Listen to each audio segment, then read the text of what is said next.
Welcome to Killer Women with your host, best-selling author Danielle Girard.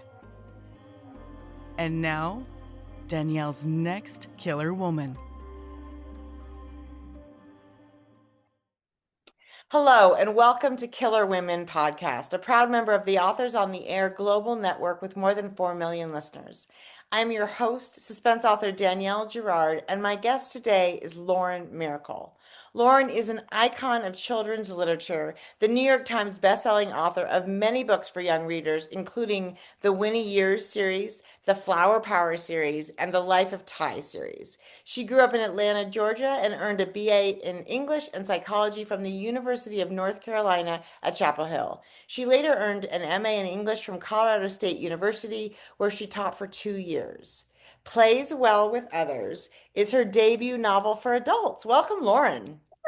Danielle, thank you so much. And I just want to say, oh my God, I just love how you got your shit together, lady. And you're talking about 4 million viewers and you look so fancy. Thank you for having me. Well, I'm really that's very sweet. That's a lot of smoke and mirrors, as we know. A lot of any of this is a lot of smoke and mirrors. But thank you.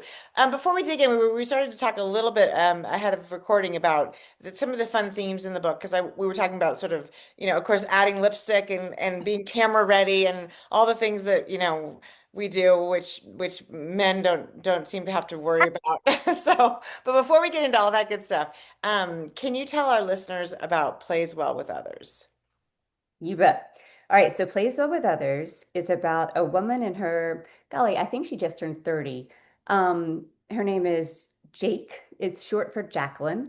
So Jake is at the beginning of the novel, she's gone through she's been canceled. 9 months previously, she had some bad things go on, and she shared a lot of personal information in an email to her best friend, and she assumed that it would stay private. And this best friend turned out not to have the same vision of how this would play out as Jake did, and she shared it all over the web and it got picked up on Medium. It became a really like one of those, it became Kidney Gate, it became one of those things.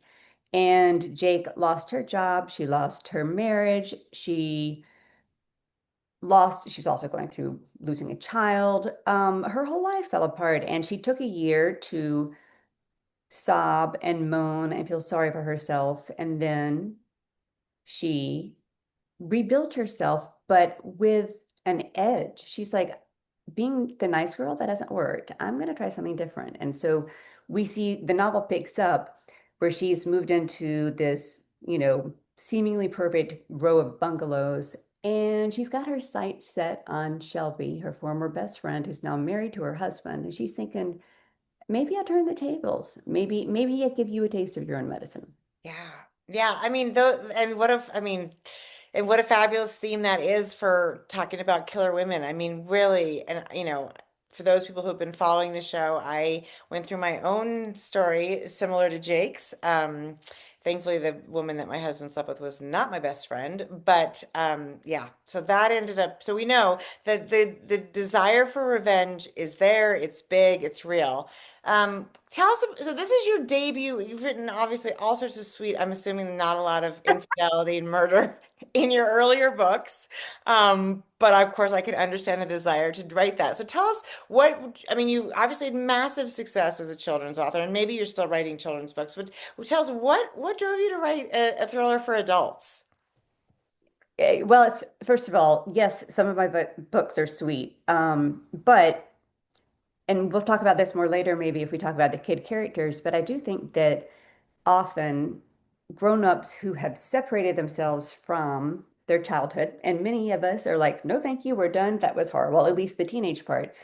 There's a lot of it's not sweet high school stuff. You So can the say shit. You can say huh? shit on the podcast. Yeah, all We're just right. kidding, yeah. Well, there's a Yeah. book about one of the books is about a kid going through addiction. Another book is, I mean, so I have written about murder. Yeah. But there's always also the knowledge when you're writing for kids, and this is just something that keeps getting the net keeps tightening. yes, kids buy books for kids, but adults buy books for kids. And Yeah, those adults are parents, grandparents, educators, librarians, and they don't always so there's a gatekeeper there that you yeah, don't have with adult fiction, yeah. and they have opinions, and there's all of this business going on with books being challenged, and Right. those are my books. Those are the ones that every week I get a new, oh, hey, by the way, your book just got pulled from this shelf, or hey, and I'm not blasé about it. I might sound blasé. I'm I sure think it's it's a horrible, terrible thing. right? None of us Well, should be yeah, blasé about that. That's terrifying. yeah, it is. Um, it baffles me that anybody thinks that a book is a dangerous thing because to me, I feel like that is the safest place for any individual to interact with I content agree. on her own terms and to process it and come to terms with it. I agree. True for kids, true for adults. Yeah. Anyway, I had this illusion, maybe it's not an illusion, but I thought, wouldn't it be fun to write a book where I don't feel like I'm having to gear up for battle, Yeah. or push back against my editor to say, yes, I think I do need to include this. And I love thrillers. That is my candy. That is what I eat. Yeah. And it's like, God, this is such a fun challenge. Can I do this? So that's what made me want to do it. That's so fun. Well, and I do think, I mean, just to touch again on the what's happening in with books and book banning and I mean, it is like the idea that, right, that you could be a kid who would read about a gay kid and therefore and become gay. That's one of the ones that like just makes me insane. And I think for everybody out there, like, I don't think there should be gatekeepers for young adults to read across the spectrum. If you're, anyway, yeah. Okay. I could, that's a soapbox I could spend some days on, but yeah, I understand the desire. And of course, you probably have learned that there's still gatekeepers with adult fiction, right? But not the same kind. Yeah, not the same kind. Yeah, well, go on. I have nothing to say about that for right Well, now. so okay, so tell us, when you decided you were going to try your hand at adult thrills, and obviously there are, like you said, when we'll talk, I want to talk about the children characters. This is a community that includes some young people who are, probably the audiences you've been writing for, years and years. But when you were sort of plotting this, it's obviously a very different experience than when you're sort of setting up a children's book. How did that feel different? What were the challenges and what was besides Yeah. the sort of like feeling your freedom? What were some of the joys? Well, one of the things that was really important to me was wanting to make sure that I did include kid characters because I think kids are fascinating. And a lot of adult authors do them beautifully. But one thing that I've noticed in the thrillers that I read is that sometimes it feels as if the kids are walk-on characters Yeah, or right. they're raise the stakes characters or they're put into danger. But and there's some examples where that doesn't happen. But sometimes all right, so when you write a kid's book, often the goal is get rid of the parent because kids don't want Right, to read about adults. right, So the kid goes to boarding school or the parent's dead or whatever. I right. feel and so sometimes in a book for young adults, the adult characters maybe they play a walk-on role. I mean, ideally any fiction writer fleshes all their characters out, but I thought to myself, all right, if I'm going to do this thing, I don't want to let go of my lineage as a writer for kids. I want to combine the two. And so, how can I do that? And so, that's where the idea came from of having a plot that was focused on what the adults are doing and have the adults be oblivious in a way because adults can be that way and they think, oh, the kids are fine. And they also think kids' problems aren't big. Kids' problems are, oh no, I forgot my lunch. And Right. what happens when the adults are off actually being childish and getting into all of this, revenge nonsense and kind of forgetting to keep an eye on what's going around um, their neighborhood and what's happening to the kids in their lives. Yeah. And so Does that make sense? It's like a Yeah, double. and 100%. And I mean, we see what the examples that I noticed in the book too are that, also it's not just, the adults being sort of oblivious. There's some adults who are suffering their own situations so strongly that the kids become an adversary or a burden. And then, of course, what we're supposed to do, since we're the adults, right, is take the higher ground and support the child, even. But in reality, that doesn't work, right? A lot of adults are not capable of putting children above their own needs because they didn't have a role model for that. So we see that with Billy, we see that with Delilah and Wendell, we see that with a little bit with Bethany, whose stepmom Mabel is a main character in the book. And in addition, we see Jake say something mean about a child that is One, overheard, which of course we also do because it's not that she meant to say something mean about the child. She was just viciously angry at the mother. And so therefore we see, so we do these things, I mean, in the best of cases, they're inadvertent and careless. In the worst of cases, they're really, they're, malicious.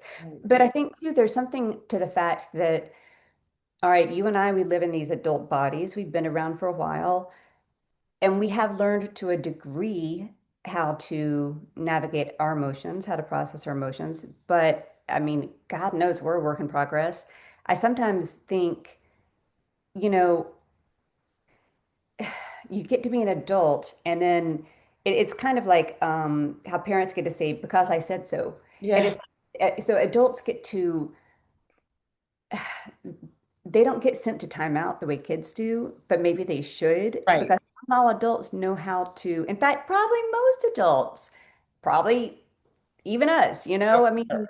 it's certainly at certain times, we're all just those 8-year-olds in a grown-up skin trying to figure out how do I navigate life? And when somebody hurts my feelings, what do I do? And we don't do the same healthy thing No. necessarily. No, I mean I think that's actually there's a beautiful kind of parallel between the adults in the book and the children in the book, right? I mean nobody in this book is behaving at their best. Nobody in the book is like, which I love too, because that's the reality is none of us is. Yeah. Wait, what about Wendell? Oh yeah, I know. What you're right. You're totally right. Wendell's pretty awesome. Wendell's pretty awesome. Okay, so I think Wendell was doing his best. Wendell, there's always one exception, and I appreciate that. And the professor. The professor is also probably exception. So we got one adult and one child who are actually probably behaving at their best. Okay, Okay, hold on one second. I'm letting this I did explain I have dog no this. worries. Come on, come on, come on. Okay, so you're totally right. I stand corrected, and Wendell's adorable. But Wendell has been through his. Well, Oh, Wendell's got some stuff, yeah, but awesome stuff. yeah, But for the most part, we've got everybody kind of behaving badly in some moments, right? So let's talk about the dynamic about with the kids because I do think that's really interesting. There's a power dynamic, right?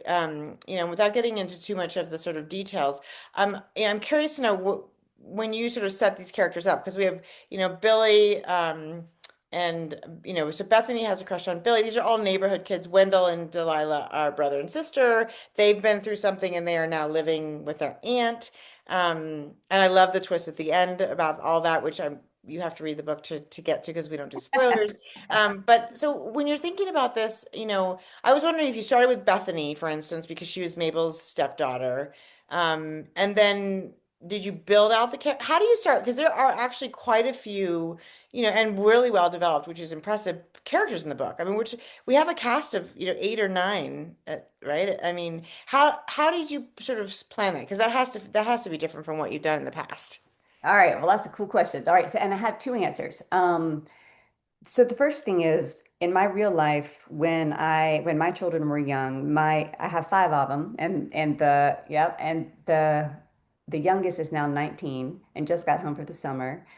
But my husband at the time, we're now divorced, but we bought a house, and it was this really lovely and unusual setup that I totally stole for Jake, in that a property development dude, whatever you call them, bought a horse pasture in Fort Collins, Colorado, cleared it out, and dropped in these beautiful, charming, you know, craftsman bungalows. And that's where my husband and I moved with our kids. But what that meant was every family who moved into this, so it was called a drop-in neighborhood, meaning there's an older neighborhood all around it, and the older neighborhood is a little shabbier, maybe. It's people who bought their houses 20 years ago and have been living there forever. And then you've got these, beautiful kind of shishi bungalows, and you've got a set of 12 families, or I think in reality it was 16 families that all move in at the same time, basically. So we're all new neighbors together. Yeah. So it's just this beautiful boiling pot of, you know, social of tension between the old neighbors who are like, you know what, we kind of like the horse pasture. Get out of here. Yes, right, Yeah. right. And then the new people who didn't know they were taking, I didn't know we were taking and then so Billy is one of the bougie kids. Mhm. Delilah and Wendell live kitty corner to Billy in an older house, in the Yeah. much older house of their aunt. So the story, in terms of the kids' plot, actually started with Billy because who doesn't love a good budding psychopath? Yes, right, right. Poor So Billy. yeah, so it started with Billy. Gosh, I mean, Danielle, you do this writing thing too.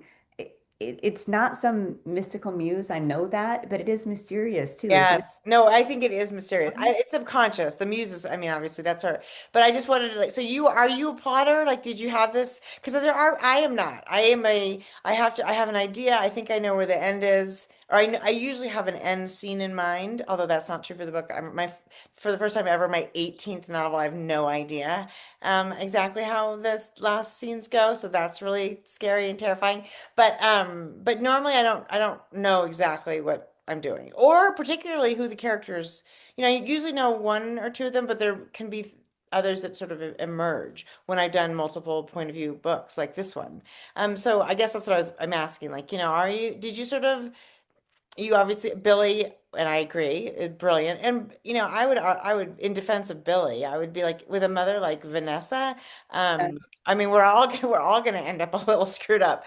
And then what we learned about that at the end, and anyway, again, no Well, spoilers. my heart goes out. I mean, I love Billy, and I should not be glib about him because I Oh no, don't. I think we have It's to. so, We it's can be so, humorous about our okay. writing All system. right. But You yes, don't feel no apologies necessary, but I know the way you take it, the way you present him is with, is with love. So. but he's dealing with a lot. He's dealing with he does not have the skills nor the support to deal with what life is giving him, what Right. his mother is giving him. Yeah, So right. But okay, so back to the question. So, you started with Billy, and then and obviously because Billy was in, and the whole, I love also the online, there's the yeah. neighborhood online thing, and you've got the two women battling who don't necessarily even know who the other one is, but they're arguing over dog poop and, all sorts of pets and all sorts of stuff.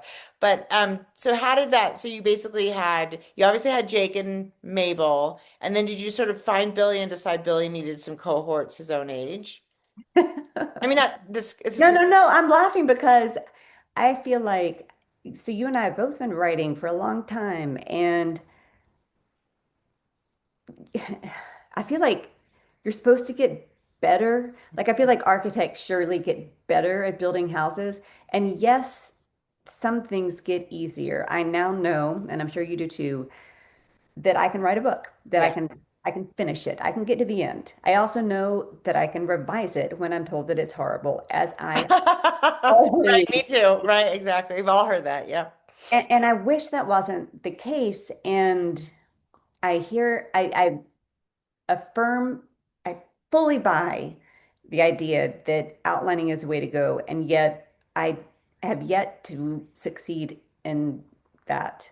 And I keep trying. I keep thinking But maybe. yeah, and I don't know. I have a contrarian view of that because I do think in terms of if this is a business and our business is to complete a book, then I do think that seems like the smart way to do, like to plan it. Of course, and I am a planner in like everything else in my life. I plan I vacations and budgets and, dates and trips and girl nights, but I cannot plan. I don't think I can plan a novel because I don't think that my magic, and I know people do it and it's incredible, but my magic doesn't work that way. My magic has to be like, I don't, because I don't know the characters well enough when the book starts to know what they're going to do and say and how they're going to react. And I feel like if I did an outline, I would be, Right.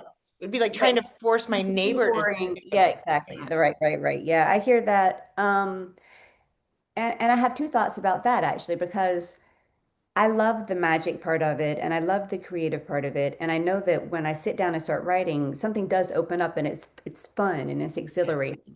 And that part can often lead you into beautiful places, but also into a lot of dead ends or, distractions. And it's interesting because how you phrase that as if writing were business. The thing is, I think it is though. I know that's the Or hard at least makes it hard. if you want to put food on the table, right? And if it's not your a lot.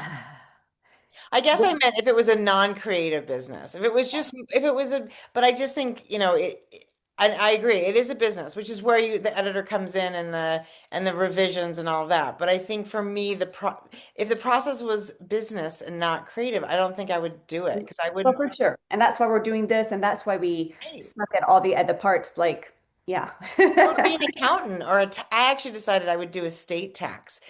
Or not estate tax. I would be an estate attorney because that to me sounds like you just planning everybody's like, what are you going to do with all your stuff when you die? That seems so like up my alley. I could totally organize it. I could, but right? But that isn't obviously what I do. And I know it sounds so stable and Well, my fantasy jobs, if I weren't a writer, so the two that I come to are one, I mean, a physical, I don't, why is it just that we have a backup plan? I don't know. Physical therapist. I think being a yes. physical therapist would be really rewarding because I really like people and I would love to create a plan and help them get better. And the Yeah. other one is just a barista. I'm like, Oh, all there right, you go. Yeah, you can nothing always be right. a barista, maybe, although I don't know how to make a coffee, but I could engage with people and enjoy it. So, That's so funny. Like that just shows that you're obviously an extrovert because mine is sitting in an office by myself doing something imagine all the dead people. that I'm only relating to people for a few hours to understand their plan and then they get to go and I do it by myself. But I think of course we have and just like I think people who, dream of writing, I think the as you said, the right to put food on the table, we have to rein this beast Yeah. into, into submission. And I think that is I think that's the trick of writing. And I think hearing about, like you said, I've been doing it. My first book came out in 2000. So I've been doing this for so many years. And I also thought I would get better and, or even at least just like smarter, but I still have to go down the dead ends. I go down fewer. I would like to say I go down fewer dead ends, but more because have a person now that I pull in, like, and say, is this working? Take a look. Versus Yeah. doing Yeah. it, Well, and maybe too, we're at a place where we have an easier time killing our darlings. Like maybe we're like, oh, yep, all right, this sucks. Like it's easier for me to say, yep, bad. I don't always see it, but when somebody else points it out to me, I don't cling to it, preciously. I'm like, ah, right, slash it out. So right.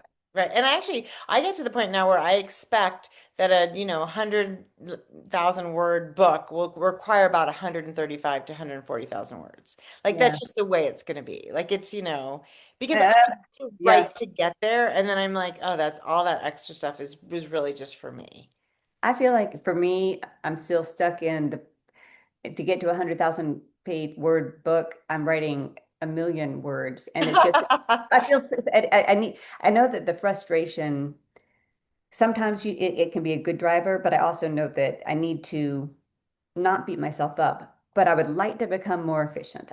So I guess I have it. Maybe I just dream of being an outliner, but my process looks a lot more like yours. Yeah, and I think that what you're talking, I mean, the outlining seems like the direct path to efficiency. I think that's what we're Yep. talking about. Like, Yep.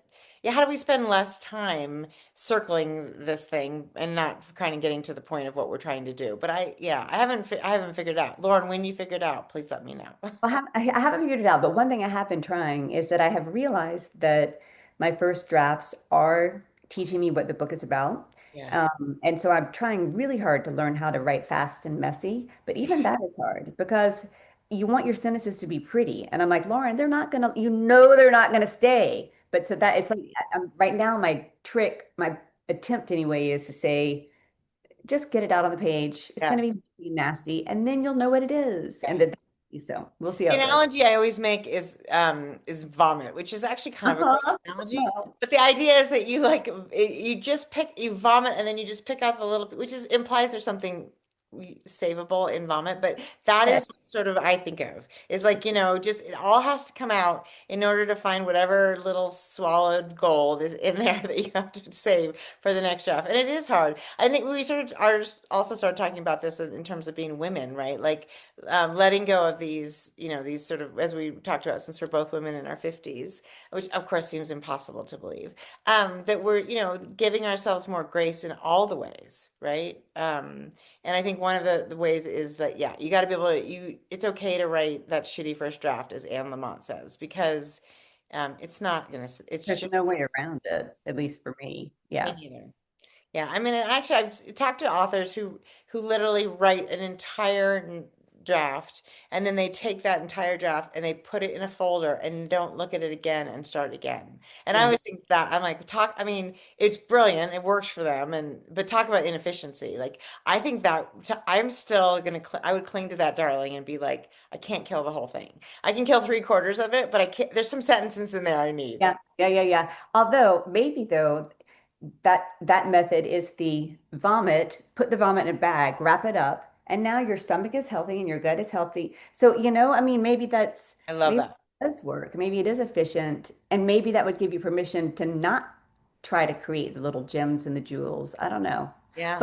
But again, same with you. Because the other thing is I do feel like when I think I like something and then I feel myself trying to mold and remold that clay until it gets just gross. And it's like, nope, I really do just need to Yeah.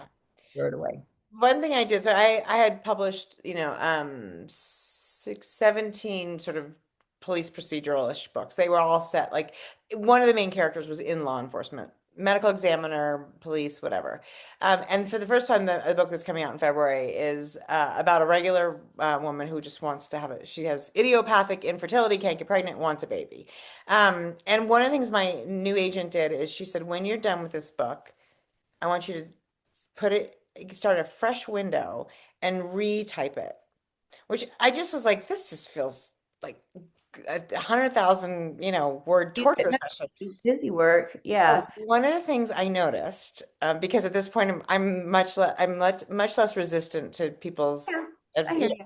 I'm like, But okay, I'll try that. so hold on. Was your agent saying open a new window, have your first draft like printed on paper? Yeah, print it on paper or in a window above, and you're gonna retype it. And one Yeah. of the things you do as you're retyping it, which totally, it's like it's another version of the read out loud, which is the next step of that.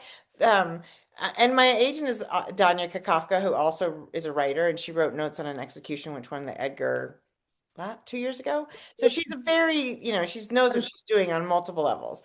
So hats off to you, Danya. What I did do, I did. And what happened for me, which I thought was really interesting, is that as I was retyping, those sentences that like you talk about that you're trying to polish and polish and polish, and you're just like, they kind of come, you sort of come, they come to you in a different way as your fingers are moving. And I found that like a lot of things that I had struggled with, either I was like, this doesn't work, you can cut it. I finally was able to kill the darling, or it sort of reinvented itself in a way that was beautiful. And the draft ended up being, a little bit shorter because I discovered that I Right, was right, for good sure. at it. We all And do. and I think it ended up being better, which was it's a long process to get there, but I actually really appreciated that. And it's fun, I think, to be however many books in and try and like, trying whole new things. And then if I had felt like that was a total waste of time, I wouldn't have done it again. But I'm open to trying it, right? It's like what Tell me this though. I feel like that sounds really smart as a polishing Yes. step. Yes. Okay, okay. Yes. Yeah. Yes. This is not, no, this is not this is like when you think you're done with a book, which I thought was Right. also interesting. I'm like, wait, I'm not done with the book, Yeah, the my new trick, it's not, and I'm sure other people have found it long before I did, but whatever the technology is that allows fake voices to read stuff out. Oh yeah. Um, yeah, I'm not a proponent of the audiobooks being sold using those voices, but I give my draft to Speakly or whatever, and Yes. somebody reads it out loud to me while I'm looking at it on a different screen, and it's such a great, it's Because you're so like, oh, that sounds horrible, right? It's a different type of, well, or and like, it, oh, that's brilliant. That works so well. I feel like that is yeah. exactly right. That's, I mean, and it's funny. I think that, the life of a writer is amassing, tips and then trying them and being like, that doesn't work for me, even though it works for so and so who's doing amazingly well in her Yep. career. Or, wow, that's a nugget that I will keep. So tell Mhm. us what you're working on next, Lauren. Can you? Can you, any little Yeah, hints? because it's this, I mean, I don't mean to be coy and stupid. I'm so sorry, but it's, I can't. I'm sorry. That's It's kind okay. No, of, that's, okay. I mean, it's 100% fine, but are you working on another adult Yes, thriller? Okay. yes, Then yes. that's all we need to know. No, it's not. I think actually that, and I love that too, because I feel like a lot of people are happy to talk about, although I do find it depends on where you are in the process, right? Like when somebody's got a full draft and it's in production, awesome. Let's talk about it. Oh, 100%. When they're working on it still, it's like, I can't. It's like, yeah, it's almost like announcing a pregnancy before 12 weeks or whatever. You're like, I'm just going to hold on to that news a little bit longer until everything feels safe. So I, Well, I still, totally feel I feel silly and goofy, but yeah, yeah. So there are too many, no, there are too many moving pieces right now. So yeah. I love that. Well, I love that you're working on another adult thriller. That's super exciting. Are you also still writing children's books, Lauren, or is this sort of your new focus for a while? Good question. I remember when I started even, so I think my first book came out in 2000 as well, Okay. maybe. It's been a while. Um, Even then, so my first book was young adult. My second book was middle grade. At any rate, I've jumped genres and I've jumped age groups within writing for kids' books. And I remember my agent and others telling me, Lauren, you're shooting yourself in the foot. What's your brand? I'm like, I'm not a brand, I'm a person, which was pretty dumb, but whatever. Like, but for example, certain authors have a beautiful, loyal readership because the authors give them what they're expecting Sure. reliably. Whereas my books, one might be about, you know, an 11-year-old getting her period and being like, shit, and having to read that horrible pamphlet in the tampon box because her mom didn't use tampons and learning about toxic shock syndrome and that, like just girl stuff.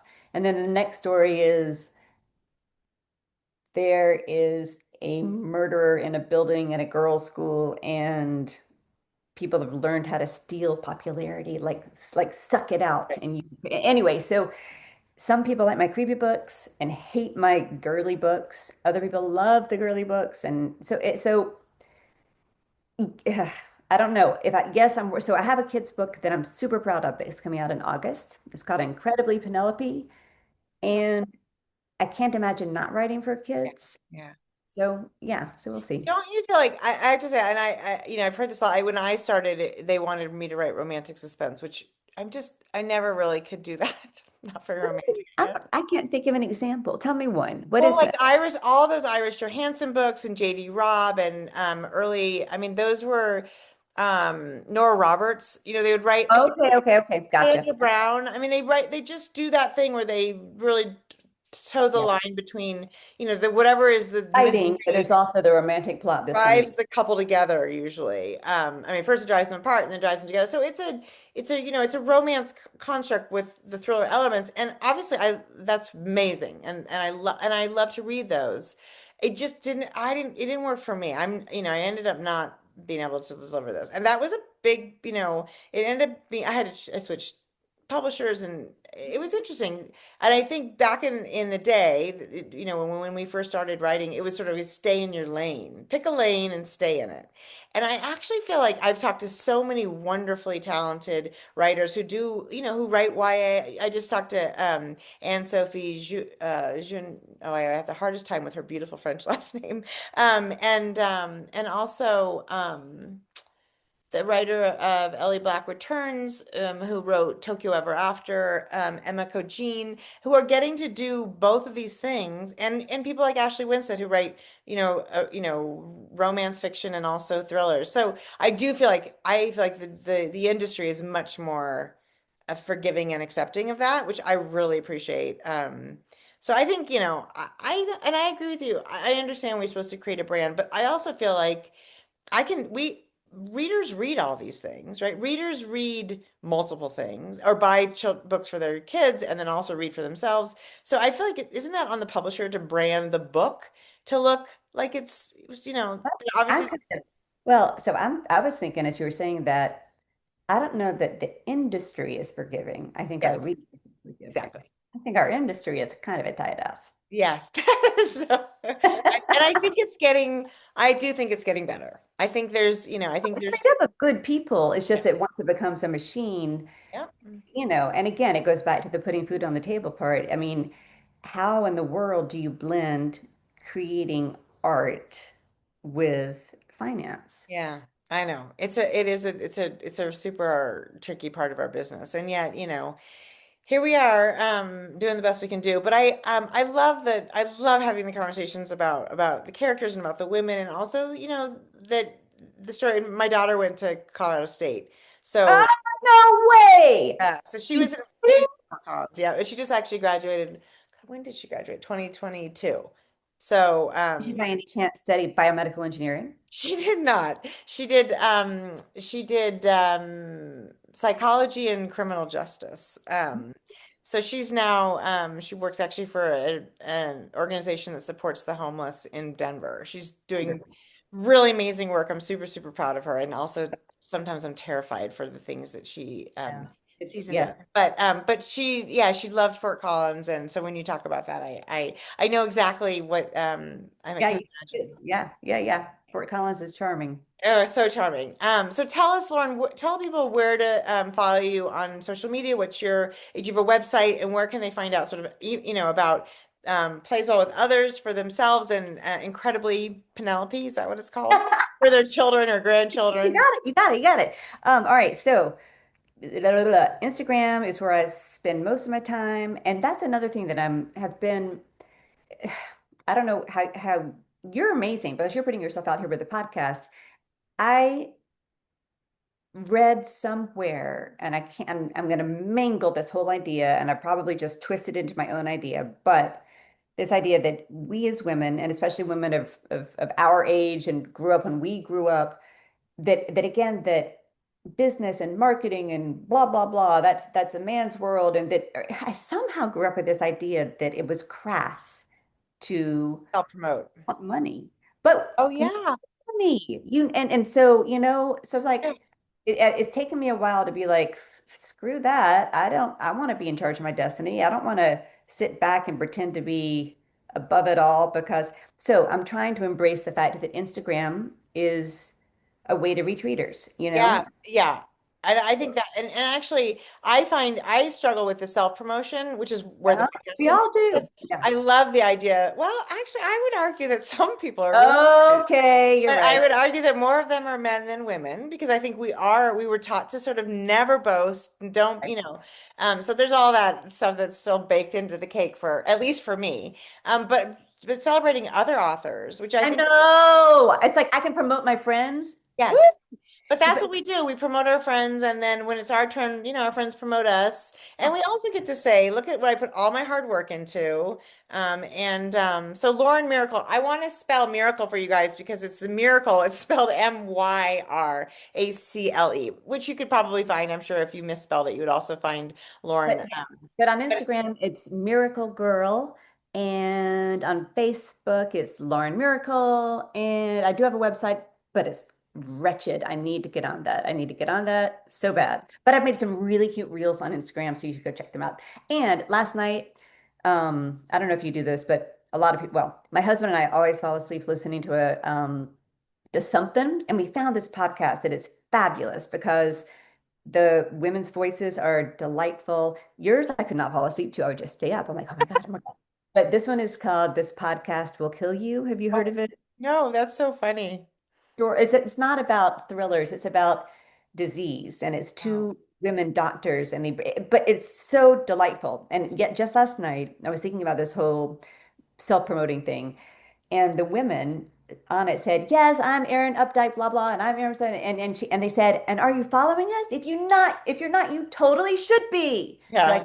want to say is, hey, if you're not following me, you totally should be. So Totally. I agree. And I think, sh yeah, show a little love. If we're here because we love books, we love thrillers, we love women. And so yeah, let's follow each other and yeah, send us a message on Instagram and we'll follow you back. So and I'm just launching a Killer Women podcast page on Instagram. Like literally I started to set it up yesterday. I haven't even put the bio on it, but that's so that I can include more of the fun giveaway stuff. On Instagram as well as on Facebook, where my presence currently is for Killer Women, because obviously not everyone's on Facebook. So follow us over on Killer Women Podcast on Instagram, and we will be giving away a copy of Plays Well with Others by Lauren. So, and Lauren, and so fun. Thank you for joining me today. oh my goodness, it was so much fun for me and so inspiring. And that was such a good burst of energy and positivity. So thank you, Danielle. And thank you. It's just fun to talk about writing. It's so fun. It's so fun. Everybody, thank you so much for joining us on Killer Women today with Lauren Myracle, and we will see you next time. Bye.